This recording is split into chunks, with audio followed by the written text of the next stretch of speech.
I have here another of my originally written poems, and this one I have titled The Story Within the Eyes. Eyes, they hold so much beauty. Their story, though, they hold numerous memories and a plethora of stories left untold.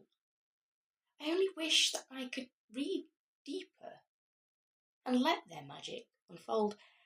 I struggle to read the story embedded in people's eyes, irises of deep blue and green, the eyes of chocolate brown, all others, hardly seen, barely recognised, not beautiful.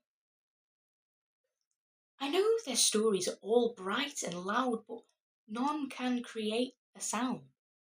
I want to know their stories, but how does one inquire of the story behind your eyes, the depth and beauty of your fire?